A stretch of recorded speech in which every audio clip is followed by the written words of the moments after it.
सभी को नमस्कार। संस्कृत विद्या चैनल में आप सबका स्वागत है।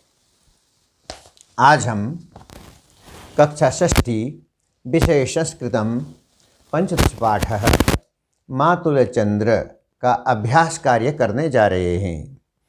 तो शुरू करते हैं अभ्यास कार्य को। सबसे पहले अभ्यास कार्य में है बालगीतम साभिनयम सस्वरम च गायत। इस बाल गीत को अभिनय पूर्वक सस्वर स्वर के साथ गाने के लिए कहा गया है। तो मैं सस्वर गायन करके सुनाता हूँ। प्रश्न संख्या 1, यह जो बाल गीत है इसका सस्वर वाचन मैं कर रहा हूँ। कुत आगच्छसि मातुलचंद्र कुत्र गमिष्यसि मातुलचंद्र अतिशय विस्तृत नीलाकाश नैव दृश्यति क्वचिदवकाश कथं प्रयास्यसि मातुलचंद्र कुत आगच्छसि मातुलचंद्र कथमायासि न भूमम गेहं मातुलकीर्षि कथं न स्नेहं कदा गमिष्यसि मातुलचंद्र कुत आगच्छसि मातुलचंद्र धवलं तव चंद्रिकावितानं तारकखचितं सितपरिधानं मह्यं दास्यसि मातुलचंद्र कुत आगच्छसि मातुलचंद्र त्वरितमेहि मां श्रावय गीतिं प्रियमातुलवर्धय मे प्रीतिं किन्न यास्यसि मातुलचंद्र कुत आगच्छसि मातुलचंद्र कुत्र गमिष्यसि मातुलचंद्र। अब आपके सामने दूसरा प्रश्न है। दूसरे प्रश्न में बताया गया है पद्यांशान योजयत। पद्य के अंशों के जोड़े बनाइए।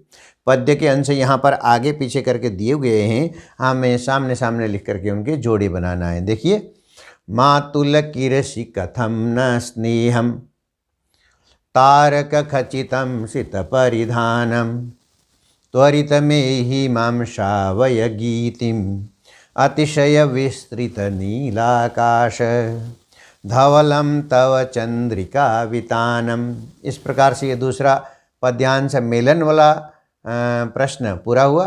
तीसरा प्रश्न जरा देखिए। तीसरे प्रश्न में पद्यांशु रिक्त स्थानानि पूरयत। पद्यांश में रिक्त स्थान भरने के लिए कहा गया है। प्रश्न देखिए, क में प्रिय मातुल वर्धय मे प्रीतिम। प्रिय मातुल वर्धय मे प्रीतिम। कथम प्रयास्यसि मातुलचंद्र।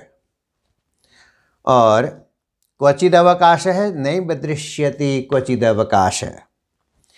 मह्यम, घ में मह्यम दास्यसि मातुलचंद्र और अंग में कथमायासि न भो मम गेहम।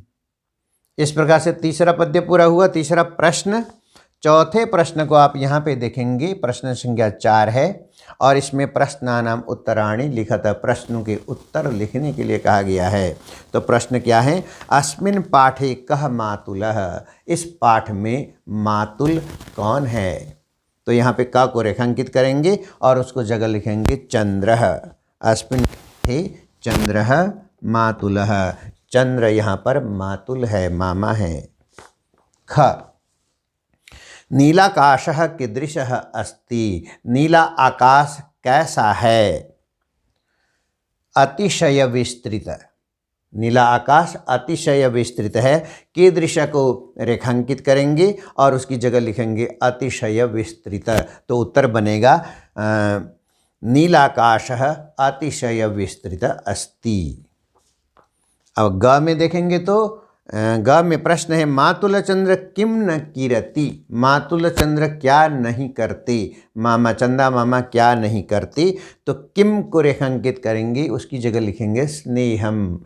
मातुलचंद्र स्नेहम न कीरति। मातुलचंद्र स्नेह नहीं करते, हमारे ऊपर प्यार नहीं जता रहे।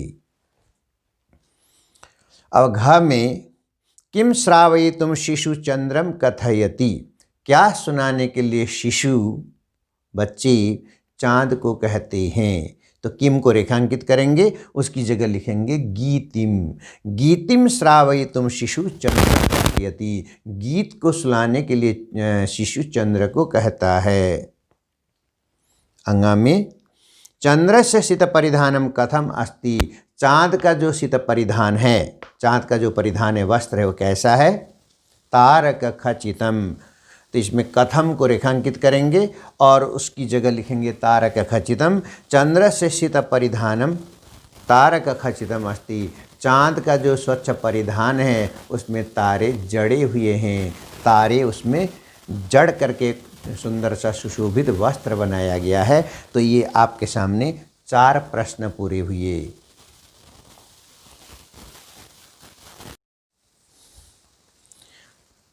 अब आपके सामने ये 5वां प्रश्न प्रस्तुत है।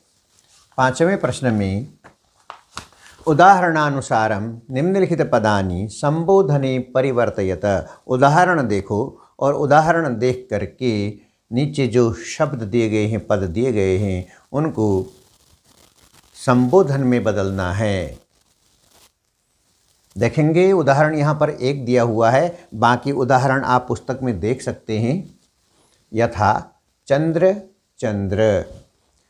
अब यहाँ पे देखेंगे शिष्य शिष्य, ये अलग शब्द हैं, ये संबोधन में बदले गए हैं और ये संबोधन वाले शब्द नहीं हैं। ये प्रथमा विभक्ति के शब्द हैं, प्रथमा विभक्ति एक वचन के, और ये संबोधन के शब्द हैं। ये प्रथमा विभक्ति के और ये संबोधन के शब्द हैं। हमें प्रथमा विभक्ति से संबोधन में बदलना है।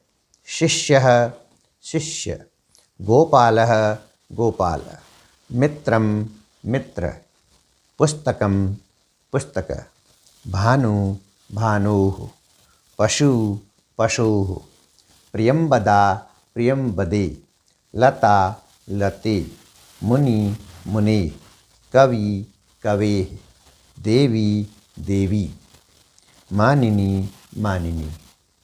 इस प्रकार से ये शब्द संबोधन में बदले गए हैं। शिष्य शिष्य, गोपाल गोपालः, प्रियंवदा प्रियंवदे, लता लते, मित्रं मित्र, पुस्तकं पुस्तक, मुनि मुने, कवि कवि, भानु भानोः, पशु पशोः, देवी देवी, मानिनी मानिनी।